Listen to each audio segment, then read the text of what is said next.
이 세상에는 많은 소리가 있습니다. 그런데 그 모든 소리에는 모두 제각기 뜻이 포함되어 있다는 거죠. 소리에는 뜻을 담고 있습니다. 자연에서 들려오는 소리, 또 공사 현장에서 들려오는 소리, 또 매스컴에서 날마다 들려오는 소리, 또 가정에서 들려오는 자녀들의 웃음소리, 또 부모님들의 또 칭찬 소리, 또 교회에서 들려오는 성도들의 이 기도 소리 등 많은 소리들이 있습니다. 그런데 그 많은 소리 중에는 우리가 들어야 할 소리가 있고 또 들어서는 유익이 되지 않는 그러한 소리도 있습니다. 성도는 어떠한 소리를 들어야 할까요? 성령이 교회들에게 하신 말씀을 들어야 할 줄로 믿습니다. 그래서 예수께서도 너희가 오늘 그 음성 듣기를 원하노라고 말씀하셨습니다. 즉 하나님의 음성 듣기를 원하신다는 것입니다. 하나님의 목소리를 청종, 듣고 순종하기를 원하신다는 것입니다. 우리가 사울 왕을 살펴보면은 하나님이 사울에게 너무 가혹하게 하셨다라고 생각할 수도 있습니다. 그러나 하나님은 이 사울에게 자숙하는 기간, 또 하나님은 기다리시는 그러한 시간을 가졌다는 거죠. 사울이 망령된 제사를 드린 이후 무려 23년이라는 이 세월이 흘렀습니다. 사울의 첫 번째 이 실패 이후 하나님은 무려 23년을 그의 범죄에 대한 이 대가로 자숙하는 기간을 주셨습니다.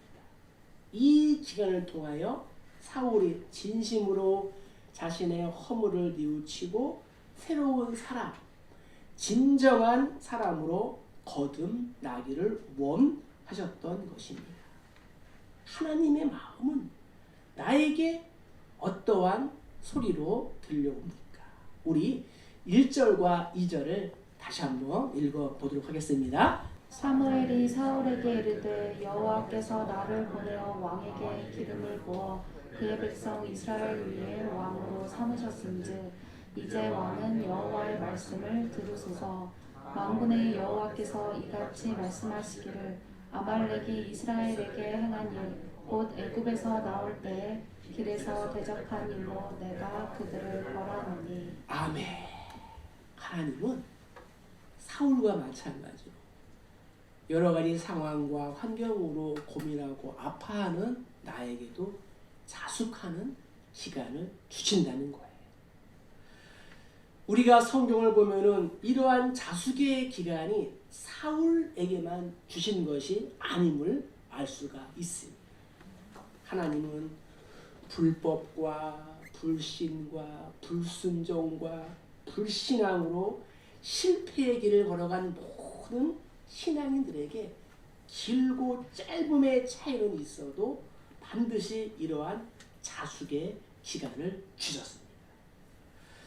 먼저 불의한 방법으로 자신의 후사를 이으려고 했던 아브라함의 경우에도 13년의 자숙기간을 주셨습니다.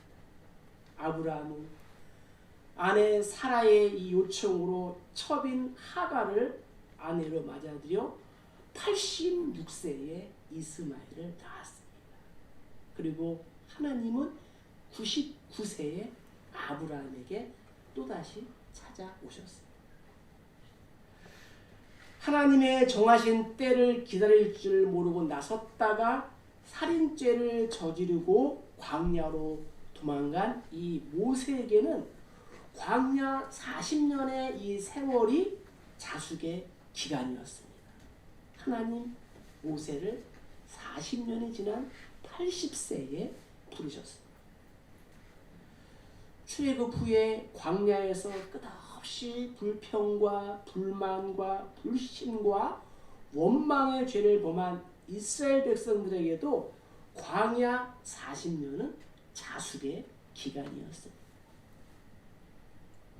또한 후일에 계속 계속되는 하나님보다 이방을 의지하며 우상 숭배로 말미암아 BC 586년 바벨론으로 끌려간 것 역시도 그곳에서 이 70년간의 자숙의 기간을 보내지 않으면 안 되었습니다. 지금 나의 불순종과 잘못과 허물과 실수로 말미암아 내가 실패하고 또 힘들어하고 마음 아파하고 있으니까 빨리빨리 해결되지 않는다고 조급해하거나 원망하지 않기를 바랍니다.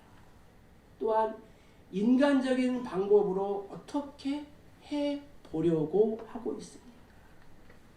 그럴수록 하나님께서 나를 세워주시고 나를 재기시켜 주시는 그러한 기간이 늦춰질 수 있습니다. 따라서 우리는 겸손한 마음으로 또 여유 있는 마음으로 근신하며 기다리는 것입니다. 그때 하나님께서는 비상간섭 전혀 예기치 않은 방법으로 나를 반드시 회복시켜 줄 줄로 믿습니다. 이사야 말씀 한번 읽어볼까요? 여호와께서 기다리시나니 이는 너희에게 은혜를 베풀려 하시며 일어나시리니 이는 너희를 긍휼히 여기려 하시니라. 대저 여호와는 정의의 하나님이시니라. 그를 기다리는 자마다 복이 있도다. 아멘이십니까? 호세아도 그들이 그 죄를 뉘우치고 내 얼굴을 구하기까지 내가 그곳으로 돌아간다. 그들이 고난받을 때 내가 나를 간절히 구하리라. 아말렉 족속은 끊임없이 하나님을 이 대적하는 무리의 대표였습니다. 아말렉 족속은 이삭의 맏아들인 에서의 손자 중에 아말렉이라는 사람이 있었어요. 그 아말렉으로부터 시작된 족속이에요. 이삭의 쌍둥이 아들 에서는 장자의 명분을 업신여겼고 그 대가로 동생 야곱을 핍박했어요. 또한 아말렉은 출애굽할 당시에 이스라엘의 연약한 자들, 부녀자들, 또 유아들을 뒤에서 공격했습니다. 더 나아가서 이 아말렉의 후손 중에 하만이라고 있습니다. 페르시아, 성경에는 바사라고 나옵니다. 이 바사 제국에 살고 있던 유대인들을 전멸시키려고 했고, 또한 아말렉의 후손 중에 이두메 사람인 헤롯 왕이 있어요. 이 헤롯 왕은 아기 예수를 살해하고자 당시 2살 이하의 아이들을 죽였다는 거죠. 따라서 이 에돔 족속과 아말렉 족속은 영원히 이 하나님을 대적하는 자들의 대표로 주목이 되는 것입니다. 사무엘은 사울에게 하나님의 명령을 전달하면서 이렇게 말합니다. 여호와께서 나를 보내어 왕에게 기름을 부어 그의 백성 이스라엘 위에 왕으로 삼으셨습니다. 이제 왕은 여호와의 말씀을 들으소서. 한번 따라합시다. 이제 왕은 여호와의 말씀을 들으소서. 한마디로 말씀드리면 이제는 왕이라도 하나님의 말씀을 들어야 한다는 것입니다. 들으소서. 쉐마, 즉 청종, 듣고 순종하라는 것입니다. 우리가 다 읽지 않았지만 사무엘상 이 15장에는 들으라 라는 말이 여러 번 나옵니다. 7번 정도 나옵니다. 청종하다, 듣다, 순종하다 모두가 같은 맥락의 단어인 것입니다. 우리가 들어야 할 이유는 무엇이에요?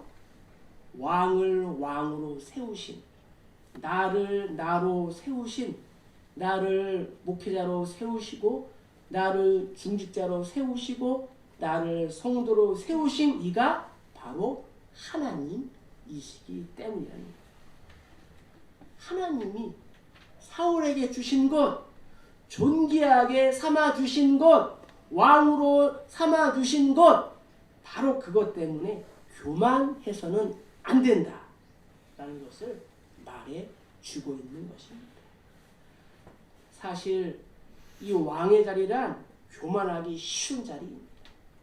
왕의 자리가 얼마나 높습니까? 고대 사회에서는 왕의 자리는 무소불위 절대적인 권력의 자리예요. 말 한마디로 사람을 죽이기도 하고 살릴 수도 있다. 그러니 자연히 교만해지기 쉬운 것입니다. 사울이 불순종하게 된 것도 이 왕의 자리로 인하여 교만해진 결과입니다. 우리가 알아야 할 것은 심지어 이 왕이라 할지라도 절대 권력과 명예를 주신 분은 바로 하나님이라는 겁니다.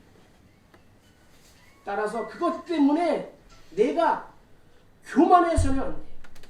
절대적이고 무조건적으로 순종해야 된다는 것입니다. 그렇습니다.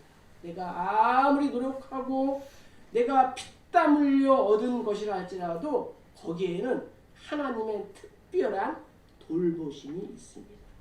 하나님의 섭리와 하나님의 역사와 은혜가 있었기에 오늘 내가 이 자리에 있게 된 것입니다. 하나님이 주셨기 때문에 세상에서 지위와 명예도 얻고 분깃과 소유도 얻은 것입니다. 그런데 하나님 앞에서 내가 교만하다는 것이 말이 됩니까? 더욱더 겸손해야 되는 것입니다. 이 기록된 하나님의 말씀이 살아서 나에게 인격적으로 들려오고 다가오기를 간절히 축복합니다. 나에게 합리적이지 않은 말씀이라도 내가 가감없이 순종할 수 있기를 축복합니다. 우리에게 은혜를 베풀기 위하여 하나님은 기다리시고 또 우리를 긍휼히 여기시기 위하여 하나님은 일어나신다 라는 이 말씀을 오늘 기억하시길 간절히 축복합니다. 두 번째, 하나님의 마음은 어떠할까요? 2절과 3절을 한번 읽어보겠습니다. 왕군의 여호와께서 이같이 말씀하시기를 아말렉이 이스라엘에게 행한 일 곧 애굽에서 나올 때 길에서 대적한 일로 내가 그들을 벌하노니 지금 가서 아말렉을 쳐서 그들의 모든 소유를 남기지 말고 진멸하되 남녀와 소아와 젖 먹는 아이와 우양과 낙타와 나귀를 주라 하셨나이다 하니. 아멘. 하나님의 마음은 모든 일에는 하나님이 정하신 적절한 때가 있다는 것입니다. 하나님은 과거 이 아말렉이 이스라엘에게 행한 일을 기억하셨습니다. 그래서 지금 가서 아말렉을 쳐서 그들의 모든 소유를 남기지 말고 진멸하되 남녀와 소와 젖먹는 아이와 우양과 약대와 나귀까지 모조리 죽여라 이렇게 말씀하셨습니다. 과거 하나님은 이 아말렉을 공격할 때를 정해 주셨습니다. 그때는 이스라엘이 모든 대적으로부터 벗어나고 또 하나님께서 안식을 주시는 그러한 안정된 때였습니다. 이 신명기 25장 19절 말씀을 한번 읽겠습니다. 내 하나님 여호와께서 내게 기업으로 주어 차지하게 하시는 땅에서 내 하나님 여호와께서 사방에 있는 모든 적군으로부터 내게 안식을 주실 때에 너는 천하에서 아말렉에 대한 기억을 지워버려라. 너희는 잊지 말지니라. 아멘. 그런데 마침 하나님의 은혜로 사울왕 당시에는 왕정을 실시하면서 정치적인 또 안정을 이루고 있었습니다. 따라서 하나님은 사울에게 이 아말렉을 진멸하도록 명령하신 것입니다. 지금 가서라는 말은 즉시 또 정확히 이와 같은 정황을 우리에게 알려주고 있는 것입니다. 말하자면 군사적으로 정치적으로 안정된 이때에 부담없이 나가서 이 성전을 치르고 하나님의 거룩하신 뜻을 이루라는 것입니다. 이러한 사실이 우리에게 보여주듯이 모든 일에는 하나님이 정하신 유효적절한 때가 있다는 것입니다. 우리의 눈으로 보기에는 세상의 모든 일이 우연히 또는 갑자기 일어나는 것처럼 보입니다. 그러나 사실 그렇지 않습니다. 모든 일은 하나님이 정하신 때에 하나님의 섭리에 의하여 진행이 되는 것입니다. 그리고 그러한 때는 무엇보다도 철저하게 하나님의 백성들, 성도들을 중심으로 정해진다는 것입니다. 특별히 이렇게 하나님께서 당신의 일을 이루기 위하여 가장 적당한 때를 정하여 놓으셨다는 것은 예수 그리스도께서 오신 이 역사적인 때를 통하여 우리가 알 수도 있습니다. 구약성경 말라기부터 이 신약성 경경이 시작하는 이 마태복음 사이에는 이 400년의 그러한 이 암흑 기간이 있습니다. 그래서 학자들은 이 기간을 침묵기 또 암흑기라고 이렇게 부릅니다. 그러나 하나님은 이 암흑기인 400년을 예수님이 오시기에 가장 적절한 또 좋은 때로 만들고 계셨습니다. 예수님이 오실 당시는 로마의 부흥기였어요. 로마는 모든 나라를 정복하면은 가장 먼저 하는 일은 도로를 까는 거였어요. 큰 도로를 만드는 거였어요. 도로가 완비되어 선교 여행하기에 좋았습니다. 또한 헬라어가 국가적인 공식어가 되었어요. 만국 공통어가 되었습니다. 그래서 이 복음을 전달하기에도 매우 수월했습니다. 정치적으로도 비교적 안정되어 복음 전파에 집중할 수가 있었습니다. 즉 복음의 물결이 세상 각처로 퍼져 나가기에 더할 수 없이 좋은 환경이었다는 것입니다. 만약 교통이 불편하여 도시와 도시 간의 연계성이 떨어진다거나 각자의 언어가 달라 뜻이 전달되지 않았다면 복음이 세계로 전파될 수 있었을까요? 아마도 그럴 수 없었다는 것입니다. 우리도 하나님이 이 정해주신 때가 얼마나 유효하고 또 적절한가를 아는 이 지혜가 필요하다는 것입니다. 이것을 내가 확실히 안다면 하나님이 당장 나의 기도를 들어주지 않는다고 원망하지 않습니다. 내 뜻대로, 내 생각대로 되지 않는다고 낙심하거나 좌절하지 않습니다. 하나님께서 가장 유효하고 적절한 때에 응답하심을 알기에 안정되고 평안한 가운데 신앙 생활 또 이 사회 생활에 전념할 수가 있게 되는 것입니다. 나는 당장 힘들고 어렵더라도 능히 견디어내고 있습니까? 어떻습니까? 하나님이 가장 적절한 시기에 나의 기도에 하늘의 문을 여시고 응답하여 주실 것이라는 확신을 가지고 있습니까? 전도서 기자는 우리에게 이렇게 말합니다. 한번 읽을까요? 하나님이 모든 것을 지으시되 때를 따라 아름답게 하셨고 또 사람들에게는 영원을 사모하는 마음을 주셨느니라. 그러나 하나님이 하시는 일의 시중을 사람으로 측량할 수 없게 하셨느니라. 아멘. 비록 사람들은 시간이 지남에 따라 기억을 하지 못할지라도 하나님, 영적인 아말렉이 나에게 한 일을 반드시 기억하시고 갚아주시는 분이십니다.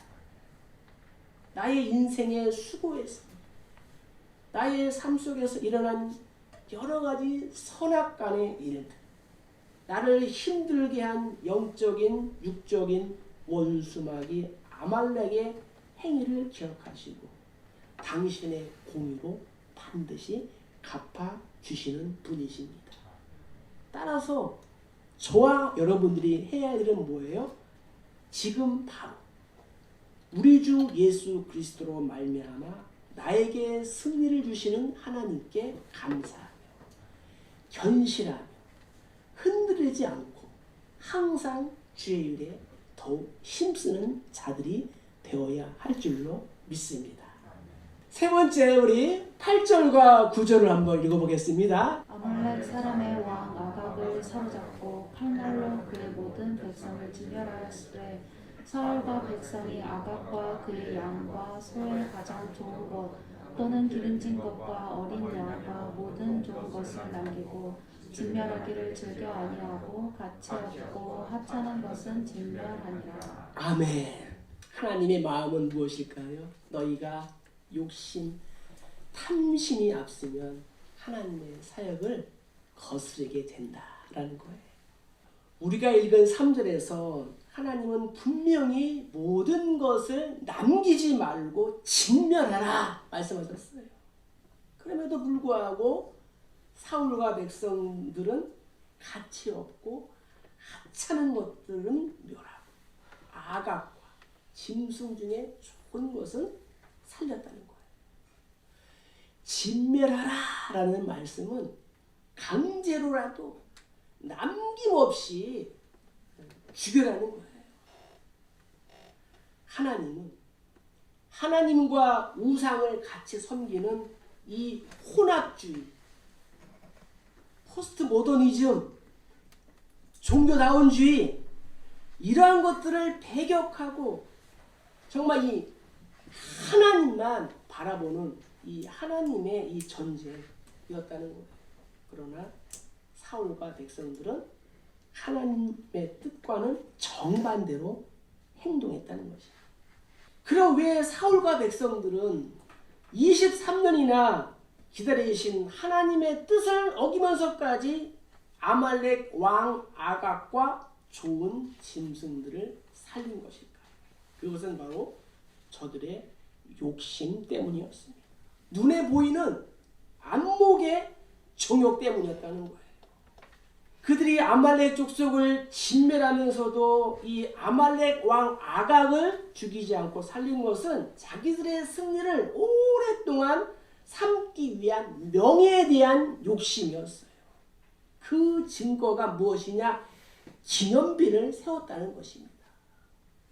이생의 자랑 때문이었어요.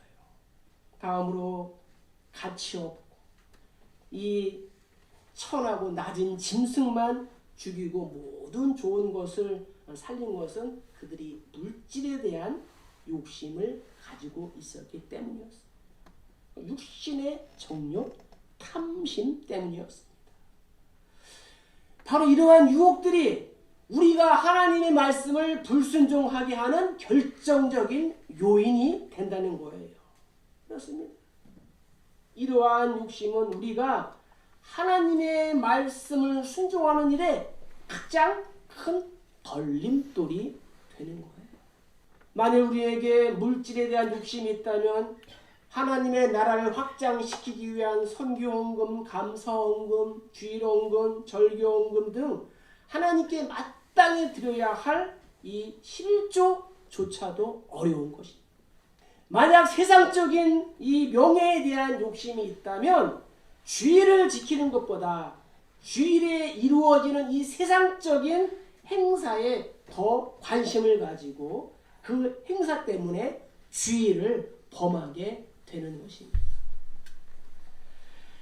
자녀가 잘 되기를 바라는 욕심을 가지고 있는 부모라면 교회 가서 말씀을 배우고 신앙적으로 성숙하는 것보다도 그 시간에 한자라도 공부하여 좋은 대학에 가는 것을 바랄 것입니다. 이렇게 세상적인 욕심이 앞서게 된다면 하나님의 뜻에 불순종할 수밖에 없습니다. 그래서 베드로는 저와 여러분들에게 이렇게 권면합니다. 사랑하는 자들아, 거리들과 나그네 같은 너희를 권하노니 영혼을 거슬러 싸우는 육체의 정욕을 제어하라. 아멘. 육체 정욕을 제어하라 라는 말은 다스려라 라는 거예요. 때로는 피해라 라는 거예요. 도망쳐라는 거예요. 우리가 새벽에 창세기 묵상을 통하여 알고 있습니다만 처음 사람 하와의 경우를 보세요. 그녀는 하나님과 같이 되고자 하는 욕심을 다스리지 못하고 행동하였기 때문에 불순종이라는 죄를 짓고 그로 인해 잉태의 고통과 남편을 사모하며 살아야 했습니다. 그리고 축복을 받아야만 하는 이 가정에서 첫 번째 살인이 일어났습니다. 그러므로 우리는 이러한 육신의 정욕과 안목의 정욕과 이생의 자랑을 버리고 온전히 하나님을 따르는 삶을 살아야 하는 것입니다. 물론 쉽지는 않습니다. 그럼에도 하나님은 내가 영적인 원수 마귀 아말렉과 이 아각을 끊어내도록 요구하신다는 거예요. 내가 여전히 끊어내지 못하는 영적인 육적인 아말렉은 무엇입니까? 하나님은 아말렉을 진멸하라고 했지 끌고 오라고 하지 않았어요. 하나님이 원하시는 것은 이 탐심이라는 원수가 초토화되는 것이었어요. 그런데 사울과 백성들은 그리하지 않았다는 것입니다. 저들은 악한 일에 서로 연합하여 좋은 것은 친멸하지 않고 가치 없고 영양가 없고 하찮은 것들만 친멸했어요. 하나님은 우두머리를 죽여라, 대마왕을 죽여라 하는데 저들은 하나님의 말씀보다 자신의 욕심을 앞세웠습니다. 하나님은 사울을 23년 동안 기다려주셨는데 사울은 아직도 중독자의 모습, 나아진 것이 하나도 없는 거예요. 예수를 믿고 구원을 받았고 직분을 받았는데도 아직까지도 새신자예요. 하나님의 관심은 사울이 아각을 버리는가 안 버리는가입니다. 하나님의 관심은 내가 욕심을 버리는가 그렇지 않은가입니다. 하나님의 관심은 내가 말씀에 청종하는가 내 방식에 집착하는가입니다. 순종이 제사보다 낫다 하는 이 말은 열심히 주여 주여 하고 예배하는 것보다 보고 들은 말씀을 세상에서 실천하며 살라는 것입니다. 결국 사울은 아말렉과의 전쟁에서 승리를 거뒀지만 하나님으로부터 버림을 받게 되었습니다. 사랑하는 성도 여러분, 내 안에 아직도 쪼개지 못한 버리지 못한 영적인 아말렉과 아각이 있습니까? 시시한 것들만 진멸하고 내 자존심과 내 명예, 내 분깃과 내 소유를 위하여 꺼내놓지 못하는 것은 무엇입니까? 자, 오늘 말씀을 이렇게 정리하며 적용해 보겠습니다. 하나님은 나에게 자숙하는 기간을 주십니다. 그 기간에 나는 어떻게 할까요? 말씀의 거울에 자신을 비추어. 두 번째는 모든 일에는 하나님이 정하신 때가 있다. 그래서 성도인 우리는 하나님을 바라보며 소망 중에 기다리는 거예요. 마지막으로는 욕심이 앞서면, 탐심이 앞서면 하나님의 일을 거스르게 되는 거예요. 한 주간 하나님 우선순위의 삶을 살아가야 합니다. 그래서 이제는 은혜를 또 긍휼을 베푸시기 위하여 기다리시고 나를 위해 일어나시는 이 하나님의 이 마음을 우리가 알아가야 하는 거예요.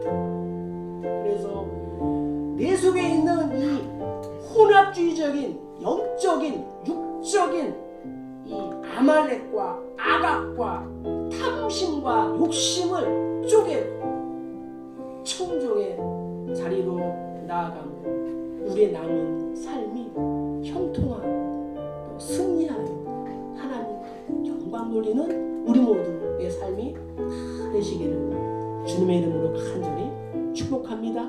축복합니다.